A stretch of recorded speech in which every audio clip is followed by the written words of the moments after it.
Amigos, boa tarde a todos, muita paz, que Jesus nos abençoe agora e sempre. Antes de nós começarmos o nosso encontro de hoje, nós convidamos a todos à oração.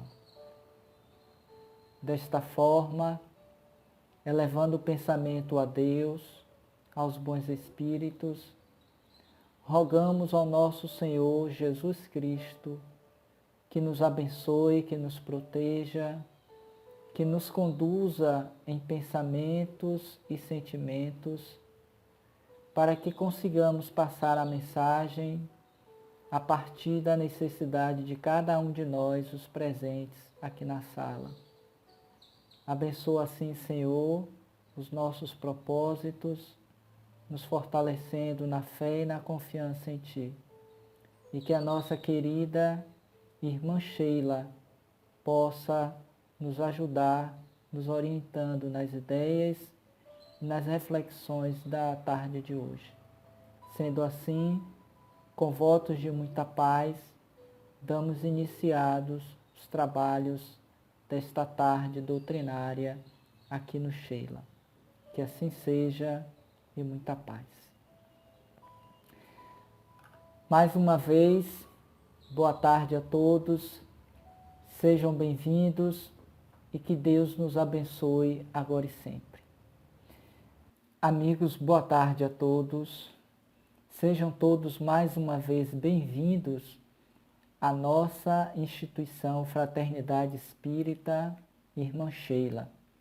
Como tem acontecido nesses últimos 3 meses, as doutrinárias têm sido virtual, para nos favorecer a continuidade dos trabalhos e das atividades das casas espíritas, considerando a situação mormente em que todos estamos passando.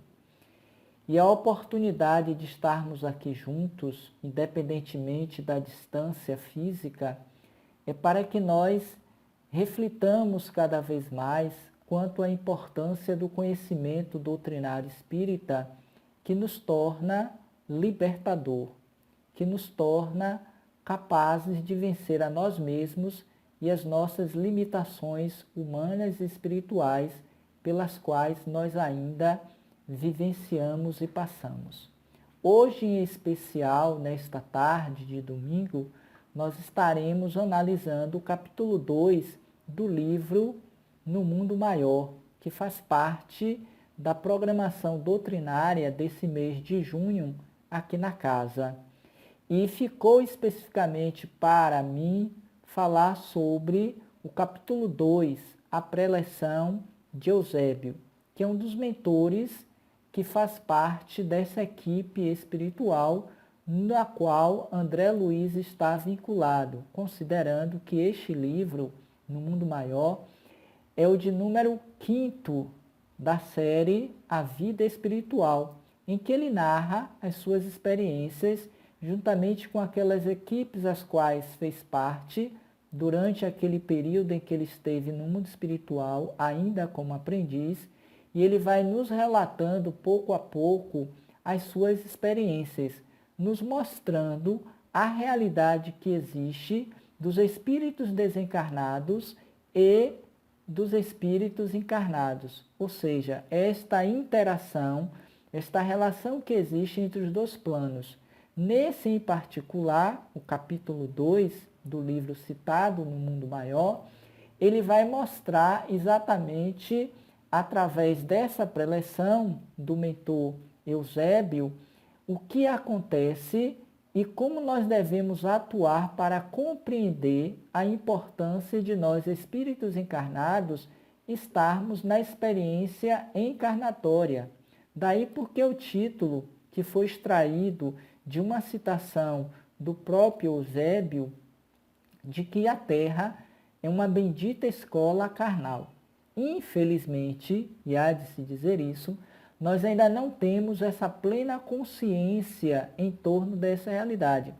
Porque se assim não fosse, não viveríamos tal qual vivemos, desprovidos desses recursos e ferramentas espirituais que poderiam nos elevar na condição e na categoria de espíritos, saindo desta que ora nos encontramos, na terceira ordem, como espíritos imperfeitos e, quiçá, pelos nossos esforços, pela nossa dedicação em vivermos a realidade de espíritos, estaríamos hoje estagiando na condição da segunda ordem, como sendo um espírito sábio, um espírito bom, um espírito prudente e, quem sabe, até um espírito superior, considerando que essas são as 4 classes que Kardec assim classificou esses espíritos que se encontram nesta segunda ordem.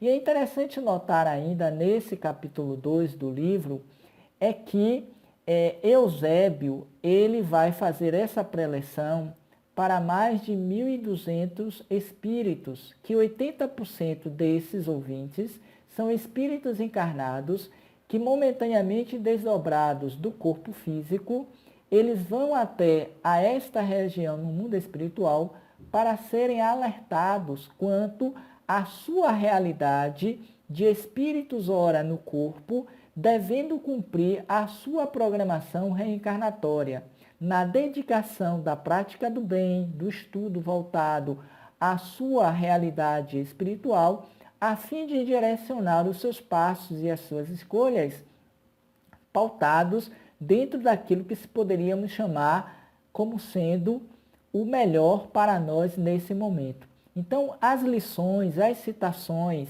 que nós vemos nesse capítulo, assim como em todo o livro, porque o interessante seria que nós lêssemos o livro detalhadamente, fazendo as nossas pontuações e reflexões, para nós entendermos o valor e o papel de André Luiz dentro desse contexto, dentro da doutrina espírita. Porque eu sempre digo isso, na medida do possível, claro, de que depois de Allan Kardec, André Luiz seria o espírito desencarnado que melhor nos apresentou a realidade do mundo espiritual depois de Kardec. Eu o considero como sendo a parte científica da doutrina espírita, porque ele vai exatamente detalhar o que acontece entre esses dois planos. Ainda que muitos não acreditem, não tomem como verdadeiro essa fala ou esses ensinos. Mas isso aí vai de cada um, do momento de cada um. O importante é nós pensarmos nesse mundo maior que nos espera, que nós fazemos parte, de onde nós saímos e para onde nós retornaremos mais cedo ou mais tarde, logo depois dos decessos do corpo físico. Então, pensarmos sobre essa preleção é de extrema importância para nós validarmos a nossa encarnação. E ele é direcionado também para os médiuns, esse capítulo.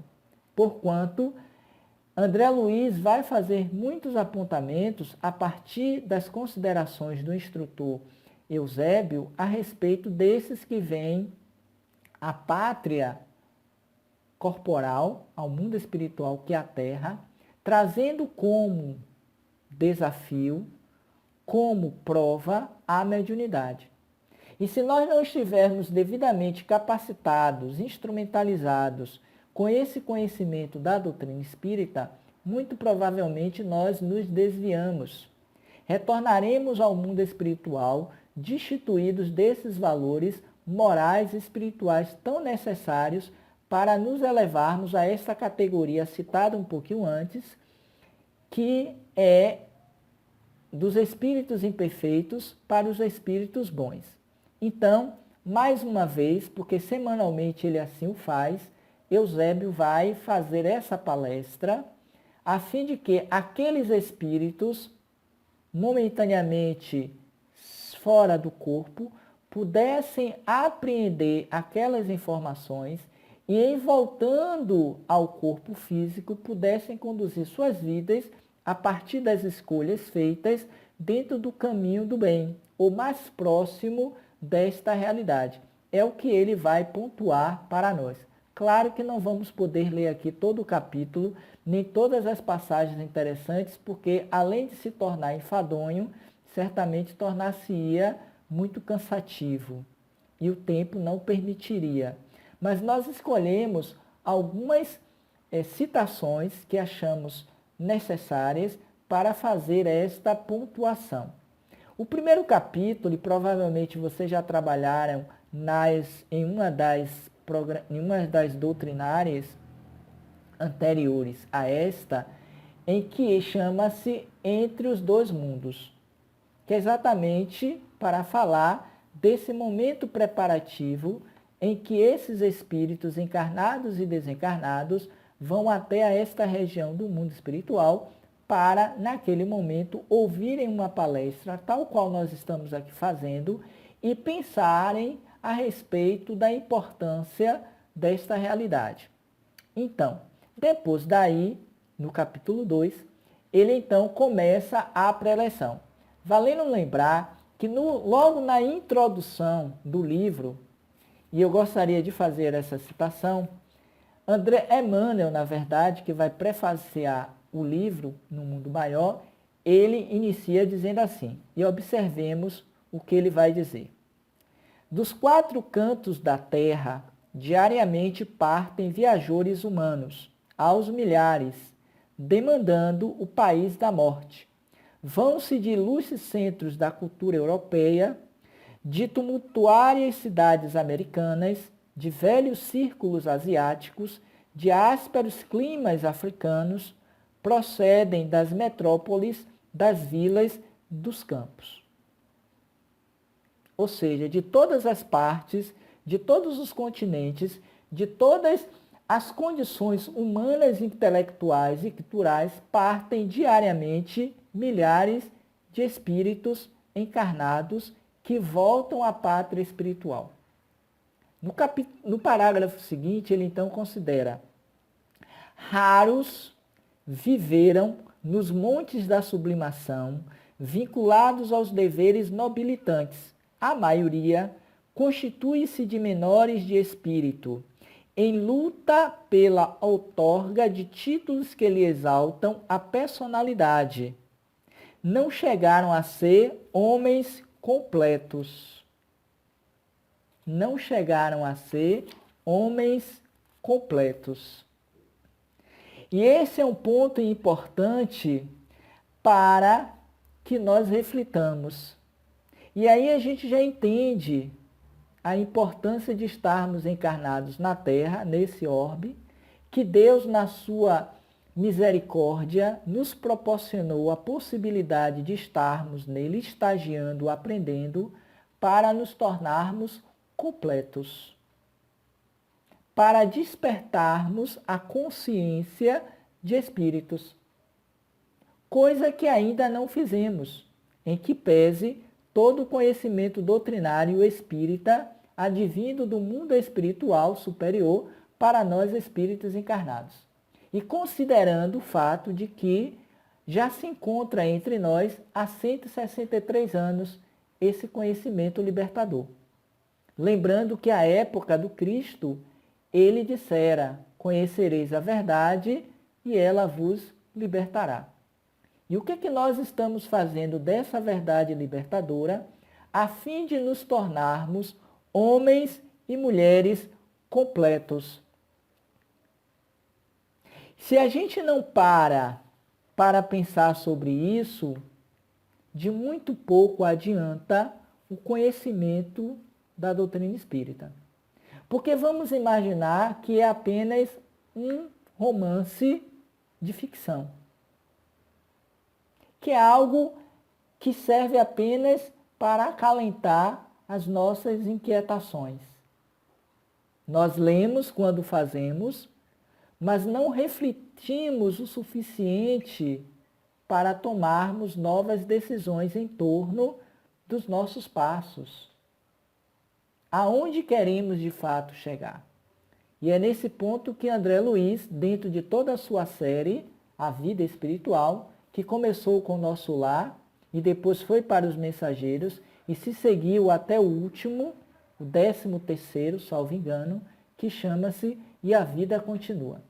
Em todos esses livros, André Luiz vai perpassar conteúdos, informações, vivências que ele teve a oportunidade de vivenciar e lhe foi autorizado passar em forma romanceada essas informações para nós encarnados, a fim de que, ao retornarmos ao mundo dos espíritos, voltemos com uma carga de conhecimento em torno da realidade do espírito imortal maior do que aquela de que quando nós saímos da pátria espiritual.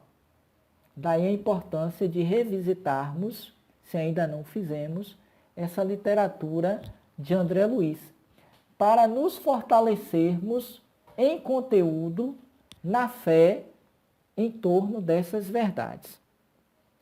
E aí, ele ainda diz assim, e rapidamente, ele vai considerar: onde albergar a estranha e infinita caravana desses espíritos que retornam de todas essas partes do mundo inteiro, como ora está acontecendo nesse momento, em que pese o horário em que estamos gravando o vídeo, e em que pese a nossa situação hoje social da pandemia e do isolamento social.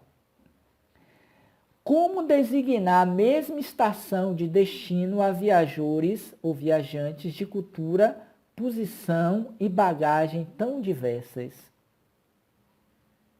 Porque se todos fossem para o mesmo ambiente, não haveria certamente a justiça de Deus. Daí porque Eusébio, semanalmente, de acordo com a fala de André Luiz, ele faz essa preleção para esses espíritos encarnados e desencarnados, a fim de que tomem consciência em torno da realidade de espíritos e se decidam qual desses caminhos querem seguir, para que mais tarde não se arrependam, não se sintam frustrados, não se inquietem por conta da destinação que inevitavelmente tomarão quando desse retorno à pátria espiritual. Então, André Luiz, ele veio nos apresentar essas informações para que nós nos fortaleçamos em espírito e em verdade.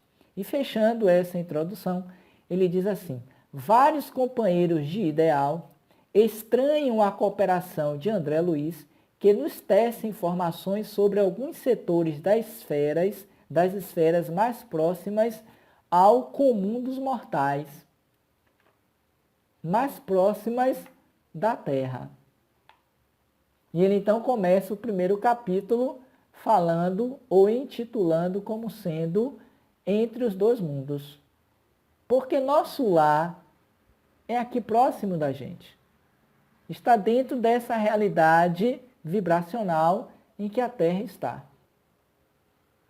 Se essa esfera tão próximas de nós não as compreendemos, imaginemos falar da região do Cristo, ou de espíritos superiores, se não no mesmo porte moral que o Cristo, mas em condições a mais, como por exemplo a própria mãe de André Luiz, que precisou sair de uma região espiritual mais elevada para visitá-lo em nosso lar, porque o nível evolutivo e moral desse espírito estava bem além da realidade do seu próprio filho naquela encarnação, que foi André Luiz. Então, no primeiro capítulo, ele vai comentar sobre, por exemplo, é uma citação que está lá no primeiro capítulo: o progresso material atordou a alma dos homens desatentos. E é verdade, porque não sabemos lidar ainda com esta realidade. Grandes massas há séculos permanecem distanciadas da luz espiritual. A civilização puramente científica é um Saturno devorador. E a humanidade de agora se defronta com implacáveis exigências de acelerado crescer mental. Daí o agravo de nossas obrigações no setor da assistência. As necessidades de preparação do espírito intensificam-se em ritmo assustador. É uma das citações que Calderaro ele vai fazer a André Luiz e aquelas pessoas que lá estavam, porque antes da preleção ele teve uma fala inicial preparatória antes da exposição de Eusébio. E observem, para quem não sabe, que esse livro ele foi escrito em 1947. E ele já diz a necessidade dessa preparação e dessa obrigação no setor de assistência do espírito para intensificar o seu ritmo. Porque o processo de aceleramento da nossa realidade de espírito já está cada vez mais intensa. E então ele vai fazendo uma série de considerações, de preparações, para começar a despertar a consciência naquelas almas e naqueles espíritos que lá estavam. Aí entra então o capítulo 2, que é exatamente a preleção de Eusébio. E vejamos o que ele diz. Eu tirei algumas citações, claro, e conforme já foi dito. Ele começa dizendo exatamente o seguinte, que deu origem ao título da palestra de hoje. Vejamos. Ereto, incendindo o tórax de suave luz, logo depois da oração que ele fez, todo o seu tórax, assim como todo o seu corpo, foi banhado de uma luz muito intensa e bonita, que André Luiz descreve, e que envolveu toda aquela assembleia de espíritos que ali se encontravam. Ele continua. Falou o instrutor comovedoramente. Dirigimo-nos a vós, irmãos, que tendem, por enquanto, ensejo de aprender na bendita escola carnal.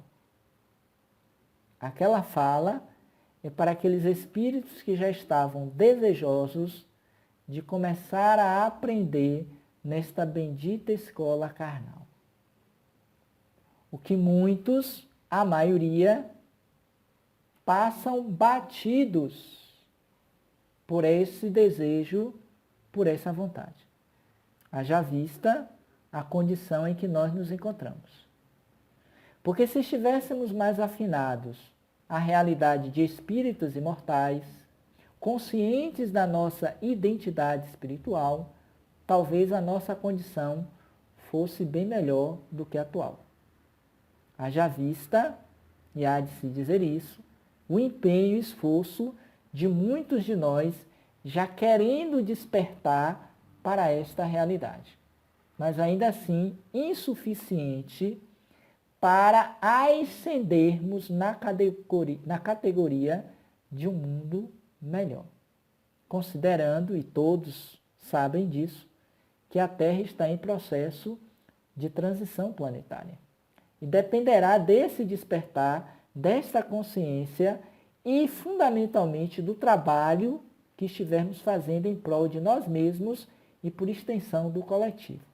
Mas, seguindo, ele ainda diz: enquanto vossa organização fisiológica repousa à distância, exercitando-se para a morte, vossas almas quase libertas partilham conosco a fraternidade e a esperança, adestrando faculdades e sentimentos para a verdadeira vida.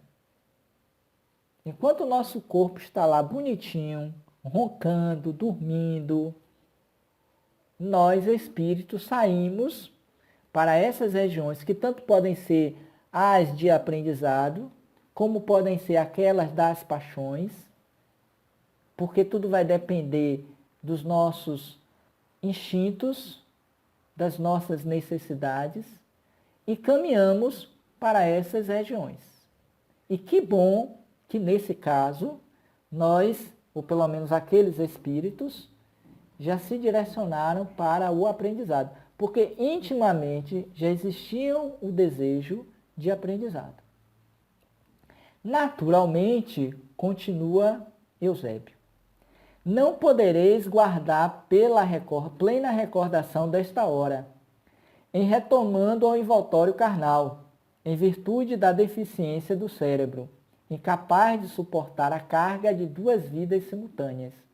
A lembrança de nosso entendimento persistirá, contudo, no fundo de vosso ser, orientando-vos a tendências superiores para o terreno da elevação e abrindo-vos a porta intuitiva para que vos assista no nosso pensamento fraternal. E aí a gente entende a importância da oração, da preparação antes de dormir.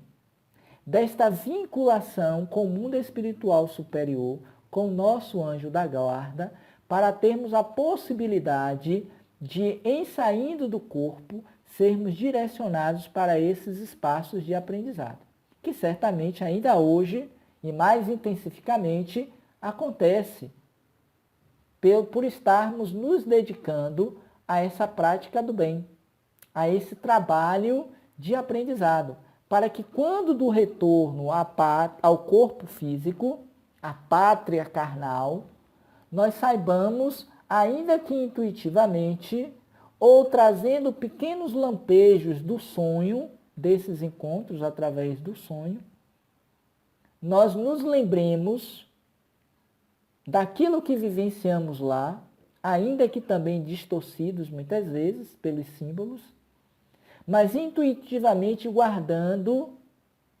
a lição, o aprendizado, para colocarmos em prática. E é o que as casas espíritas nos oferecem quando nos possibilitam esse trabalho de orientação, de reflexão, as doutrinárias, os grupos de estudos, as leituras edificantes, os aconselhamentos, para que a gente comece a se voltar para esta realidade de espíritos, conforme ele vai dizer no final desse parágrafo. A fim de que, abrindo-vos a porta intuitiva, para vos assista nosso pensamento fraternal. Ou seja, a fim de que as intuições e as ideias nos cheguem naturalmente. Então, esse ponto é importante para nós.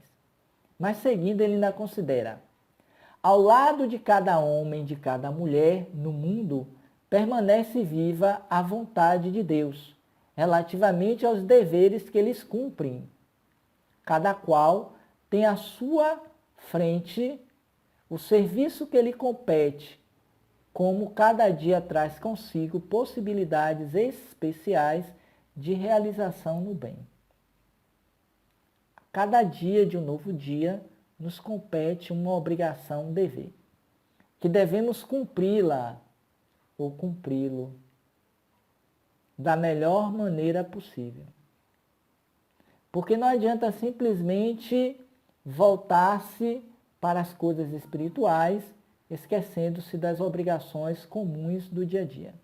É isso que vai nos alicerçar, nos fortalecer, nos planificar para enfrentarmos com coragem, com confiança em Deus, os desafios da vida. Do contrário, de muito pouco ou de nada adiantou.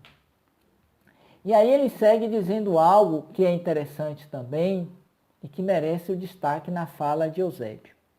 Cada milênio é ato breve, cada século um cenário veloz. Utilizando corpos sagrados, perdemos, entretanto, quais despreocupadas crianças, entretidas apenas em jogos infantis, o ensejo santificante da existência. O tempo passa e a gente não se dá conta do valor da encarnação. Quais crianças despreocupadas com a nossa realidade espiritual. E com isso, perdemos o ensejo santificante da existência, ou de nós nos espiritualizarmos. Porque muito mais do que nos tornarmos espíritas, precisamos nos tornar homens e mulheres de bem. Nos espiritualizarmos para percebermos em nós a luz que já sai de nós. Porque lembrando Jesus, vós sois deuses. Somos todos. E precisamos brilhar esta luz do conhecimento desta verdade libertadora.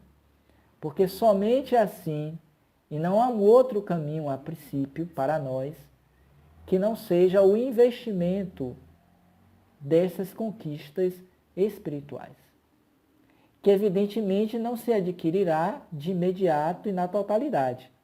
Dependerá do esforço, da tenacidade que nós estivermos empreendendo, da disciplina para alcançarmos novos voos, novos recursos que a própria vida vai nos dando na medida em que nós vamos avançando. Então essa preleção é um despertar da consciência para que nós mudemos a conduta, o comportamento e redirecionemos os nossos passos. Mas seguindo, ele ainda considera: não nos reportamos aqui aos missionários heróicos que suportam as sangrentas feridas dos testemunhos angustiosos, por espírito de renúncia e de amor, de solidariedade e sacrifício. São luzes provisoriamente apartadas da luz divina e que voltam ao domicílio celeste como o trabalhador fiel regressa ao lar, finda a cotidiana tarefa. Olha que coisa interessante, o paralelo que eles fazem. Nesse particular, ele não se refere àqueles que estão investindo pesadamente no seu aprimoramento espiritual, que já vem de muitas horas trabalhando pelo seu autocrescimento.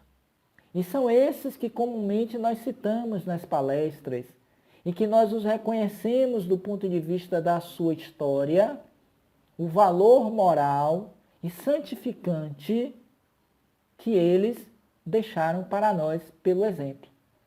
A exemplo, me permitam, de Irmã Dulce, que se hoje ela é santificada, é por conta do trabalho que ela fez, do legado que ela nos deixou e que dentro da sua religiosidade foi assim denominada santa.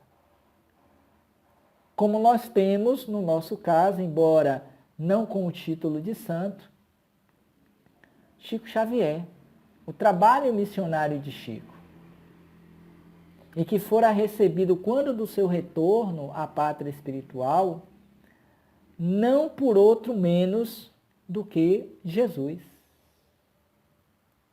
conforme vai nos apresentar Joana de Ângeles em uma de suas mensagens. Salvo engano, o título chama-se O Retorno da Estrela, algo do tipo.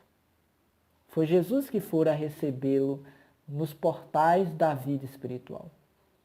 Porque ele era médium, porque ele era espírita, não. Mas pelo trabalho e pelo legado que ele nos ofereceu. E que amanhã pode ser eu, como amanhã podem ser vocês. Vai depender do nosso empenho e da coragem de vencermos a nós mesmos.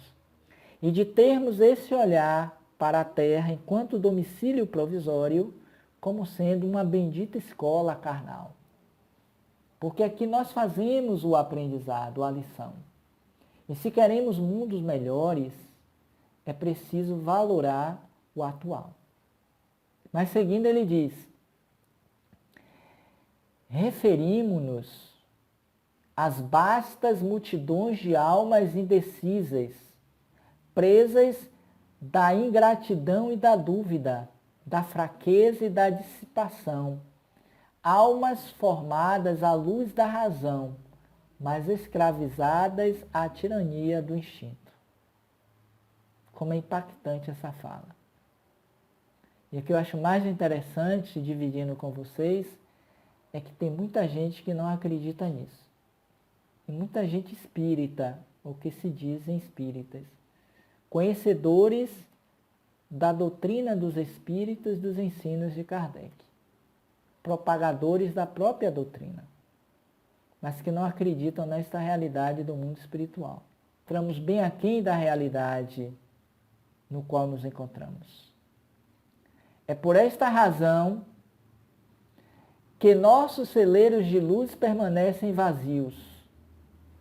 O vendaval das paixões fulminantes de homens e de povos passam ululante de um a outro polo a semear maus presságios. é como nós nos encontramos no momento. E aí ele questiona, e que merece da nossa parte a reflexão. Até quando seremos gênios demolidores e perversos? Até quando? Ao invés de servos leais do Senhor da vida, temos sido soldados dos exércitos da ilusão, deixando à retaguarda milhões de túmulos abertos sob aluviões de cinza e fumo.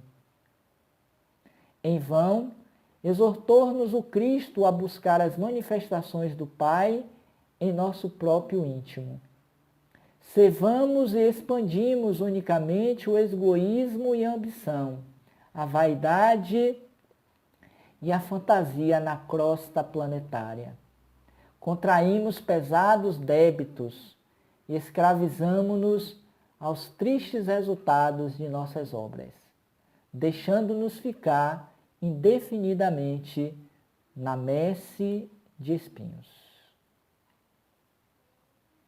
nos chamando a atenção quanto a essa questão. E, de fato, é o que nós temos feito. Nós temos nos aprisionados a essa condição. E não é por falta de estímulo, não é por falta de informação. É preciso que nós reflitamos sobre isso. Daí ele vai dizer, logo depois de uma parada, de uma reflexão, porque ele vem fazendo cadenciadamente a fim de que aqueles que lá estavam refletissem sobre cada uma daquelas falas. Ele diz: o trabalho salvacionista não é exclusividade da religião, constitui ministério comum a todos, porque dia virá em que o homem há de reconhecer a divina presença em toda parte. A realização que nos compete não se filia ao particularismo, é obra genérica para a coletividade, esforço do servidor honesto e sincero, interessado no bem de todos. Esse é o trabalho salvacionista que todos devemos nos lançar, independentemente da nossa condição espiritual, independentemente das nossas filiações religiosas, porque está na condição de todo homem, de toda mulher. Se visitais a nossa companhia, buscando orientação para o trabalho sublime do Espírito, não vos esqueça vossa luz própria. Isso é algo importante. É como se ele dissesse: faz contato com o que tem de bom. Traz para esta atividade a sua luz, as suas conquistas morais. Desprende-se do seu lado sombrio inferior. Deixai momentaneamente de lado o teu ego e faz contato com o seu self, com o que há de divino em você. E certamente acontecerá o que pretendes. E aí vem então André Luiz que diz, para dar uma ligeira pausa: decorridos longos segundos, o orador prosseguiu em inflexão enérgica e patriarcal, para que as pessoas pudessem, os espíritos pudessem se retroalimentar daquelas informações. E aí ele então começa em um segundo momento. Procurais conosco a precisa orientação para os trabalhos que vos tangem presentemente na crosta da terra, seduzidos pela claridade da esfera superior, fascinados pelas primeiras noções do amor universal. Desejais a graça da cooperação na sementeira do porvir. Reclamais asas para os surtos sublimes. Tendes em mira coadjuvar no esforço de elevação. Chamando a atenção para a reflexão do que verdadeiramente desejas aqui. É como dissera Jesus muitas vezes, aqueles que o procuraram. Que queres tu que eu faça? O que queres verdadeiramente comigo? Porque muitos iam tão somente em busca da salvação do corpo. A cura da lepra, da cegueira, da limitação física. Mas é preciso repensar a conduta, a ação. Porque do contrário, de muito pouco adianta o conhecimento e a vivência dos ensinos da doutrina espírita. É preciso viver o espírito e não ficarmos presos à letra que mata. Ele então pontua, dizendo assim: indubitavelmente a intenção não pode ser mais nobre. É, entretanto, indispensável considereis a vossa necessidade de integração no dever de cada dia. Impossível é progredir no século sem atender às obrigações da hora. Torna-se imprescindível, na atualidade, recompor as energias, reajustar as aspirações e santificar os desejos. Isso em 1947, que provavelmente se dera bem antes, porquanto André Luiz só vai escrever nesse período. E a gente não sabe o tempo preciso entre a ocorrência daquele encontro e a escrita por Emmanuel. Ou a liberação deste para que fosse descrito por Chico Xavier. Só a última parte para reforçar o aprendizado.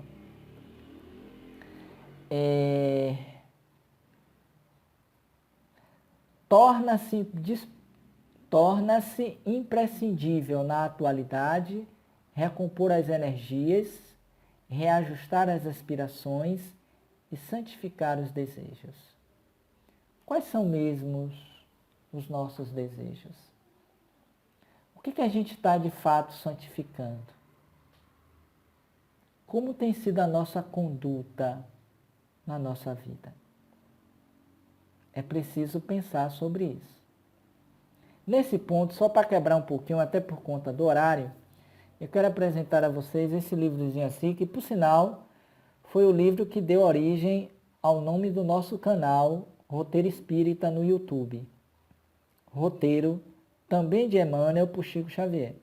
Nesse livro, ele vai trazer uma mensagem chamada Diante da Terra, em que mais ou menos ele faz essas considerações relativas que Eusébio traz nesse capítulo 2 do livro No Mundo Maior. Considerando que Emmanuel prefaziou o livro. E aqui ele vai então tecer algumas considerações que eu gostaria de trazer aqui antes que o tempo se esgote para mim. Vejamos. Diante da luta humana, o espírito que amadureceu o raciocínio e despertou o coração sente-se cada vez mais só, mais desajustado e menos compreendido. Porque passou a fazer novas escolhas, passou a entender o sentido da vida, está direcionando seus desejos e as suas necessidades para além do que é trivial, do que é comum, do mesmismo que até então ele viveu e se acomodou. Então, diante da luta humana, o espírito que amadureceu, o raciocínio, e despertou para essas verdades espirituais, se sente só, porque nem sempre o outro vai compreender e aceitar tal realidade. Então ele vai, um pouco mais adiante, ele considera: essa, porém, não é hora da desistência ou do desânimo. E é o que muitos de nós fazemos. Por sermos incompreendidos, não aceitos no grupo, a gente desanima, a gente enfraquece e a gente volta ao padrão anterior. O fruto amadurecido é a riqueza do futuro. Quem se equilibra no conhecimento é o apoio daquele que oscila na ignorância. Que será da escola quando o aluno, guindado à condição de mestre, fugir do educandário a pretexto de não suportar a incipiência e a rudeza dos novos aprendizes, que um dia ele fora igualmente, com a mesma rudeza e com a mesma incipiência? Por que é que Eusébio ele se permite semanalmente fazer essas preleções? Porque ele sabe da importância como mestre de não fugir à cátedra. Que ele sabe que precisa preparar novos aprendizes para se tornarem novos mestres.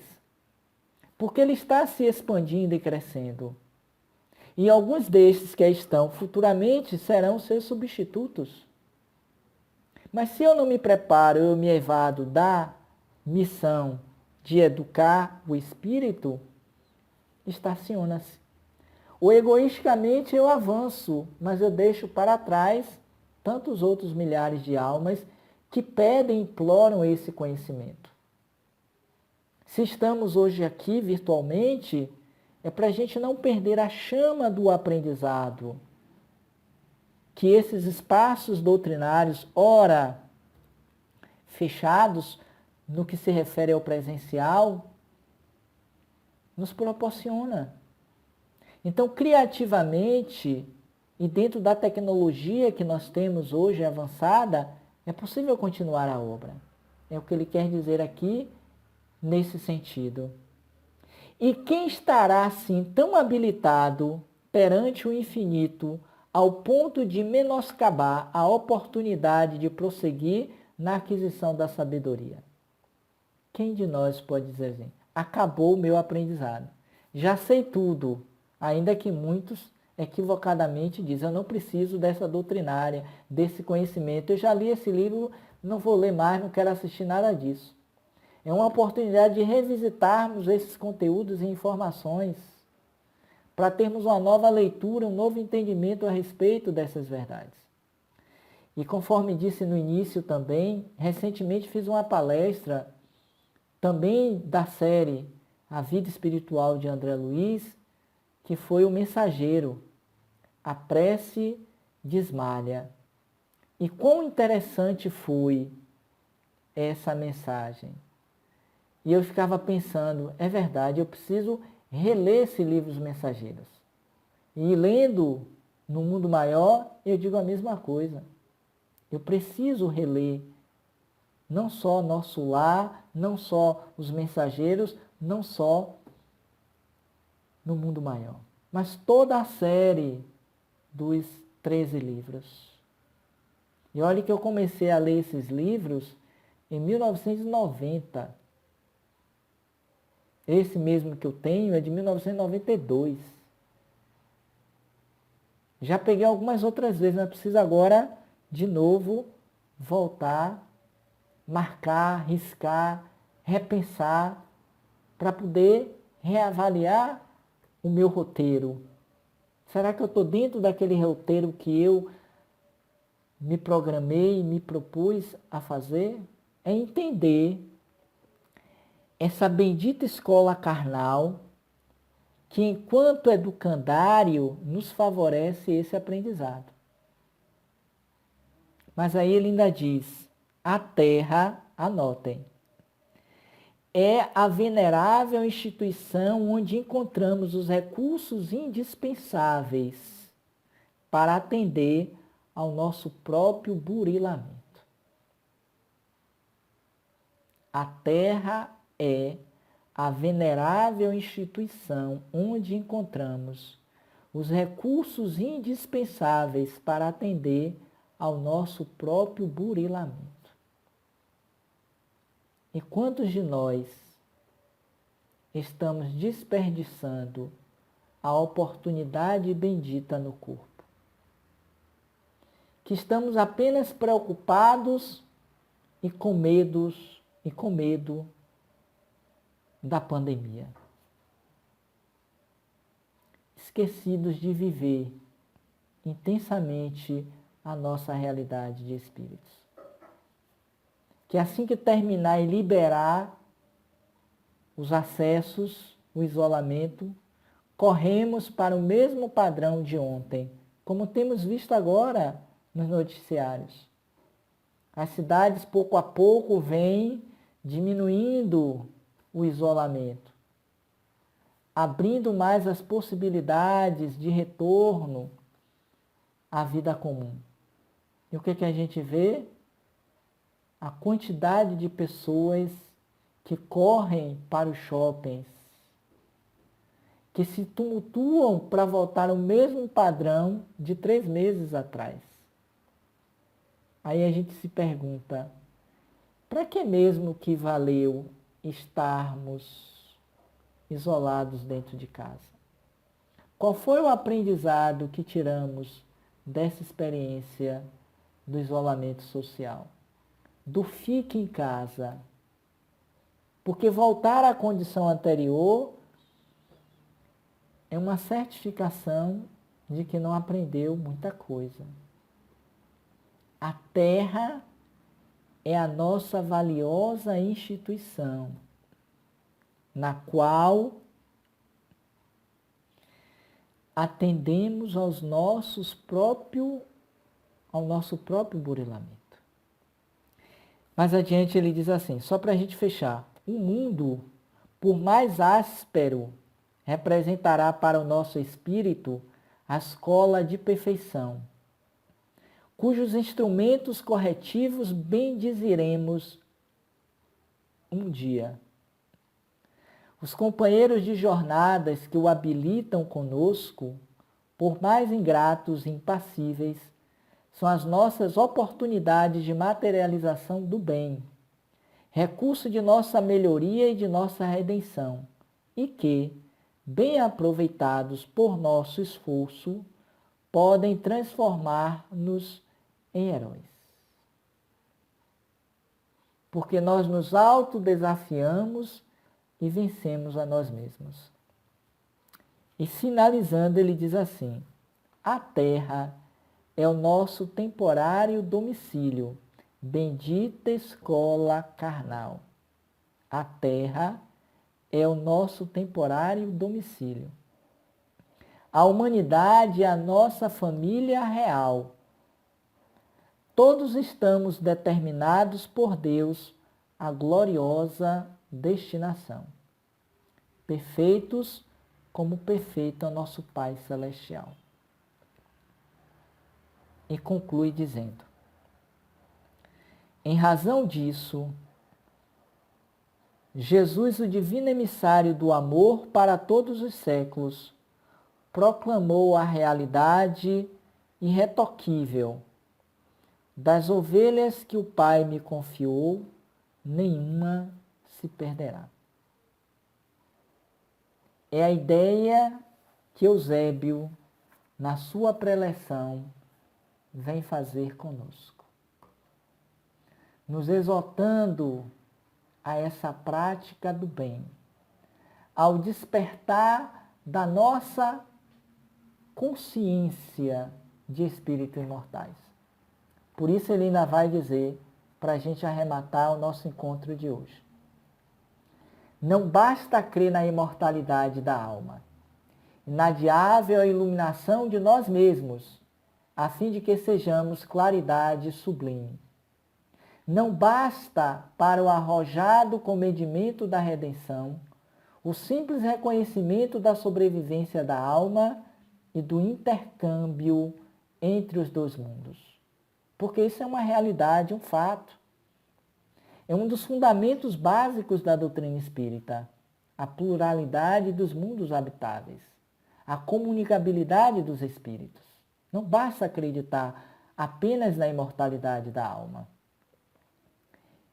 E diz, os levianos e os maus, os ignorantes e os estultos, podem corresponder-se igualmente à distância, de país a país.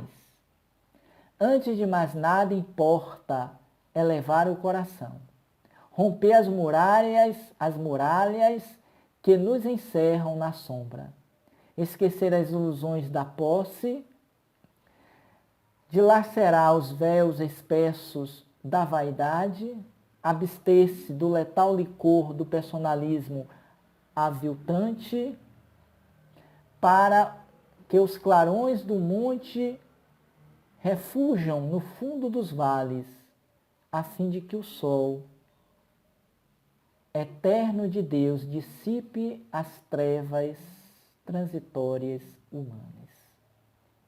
Porque estamos transitoriamente na sombra. A nossa destinação é para a luz. Finalizando, então ele diz: vanguardeiros da fé viva, que o desejais ser doravante no mundo, não obstante os percalços que nos defrontam, exige-se de vós a cabal demonstração de estardes certos da espiritualidade divina. Me permitam a repetição. Vanguardeiros da fé viva, que o desejais ser doravante no mundo, não obstante os percalços que se nos defrontam. Exige-se de vós a cabal demonstração de estardes certos da espiritualidade divina. O espiritualismo nos tempos modernos não pode restringir Deus entre as paredes de um templo da terra, porque a nossa missão essencial é de converter toda a terra no templo augusto de Deus. Nesta bendita escola carnal, o nosso papel, finalizando, é, dentro dessa ideia do espiritualismo moderno, é fazer com que convertamos a terra no templo augusto de Deus, na medida em que eu me reconheço filho de Deus. Essa é a proposta que a nossa casa de Sheila, nesse mês, nos convida a pensarmos, a refletirmos, a voltarmos o nosso olhar para essa proposta a respeito dessas reflexões de Eusébio, trazidas por André Luiz no seu livro citado. Já não podemos mais dizer que não sabíamos, agora sabemos. Diante da terra, conforme propõe Emmanuel na mensagem lida, cabe a nós entendermos o nosso papel, a nossa função, o nosso comprometimento com a nossa realidade divina. Porque a cada um será dado de acordo com as suas obras. Para que quando desse retorno, independentemente da localização em que estivermos, conforme vai iniciar a reflexão Emmanuel lá no prefácio, retornemos com a consciência em paz, com a certeza de que cumprimos o nosso papel enquanto estávamos de passagem nesta escola bendita carnal que é a terra. Porque fizemos a nossa parte, cumprimos com a nossa missão essencial de converter a terra. E não uma terra particularizada, é toda a terra, pelo nosso exemplo, pela nossa conduta, pelo nosso falar, pela nossa vivência em um templo augusto de Deus. E com isso, não temeremos a morte, porque estamos em comunhão com Deus nosso Pai. No mais, agradecemos a todos mais uma vez pela oportunidade de estarmos juntos nesse mês, esperando que ainda esse ano voltemos ao nosso encontro seja virtual ou presencial, na casa de Sheila. E queremos, como temos feito, convidá-los a conhecerem o nosso canal no YouTube, que chama-se Roteiro Espírita. Esta palestra está sendo postada lá, como fizemos anteriormente as outras no Sheila e tantas outras que temos. Conheça as nossas redes sociais, que chamam-se todas Roteiro Espírita. Seja no YouTube, seja no Facebook, seja no Instagram ou até mesmo no Twitter. Que Deus nos abençoe, nos proteja, que tenhamos uma semana de paz, de harmonia.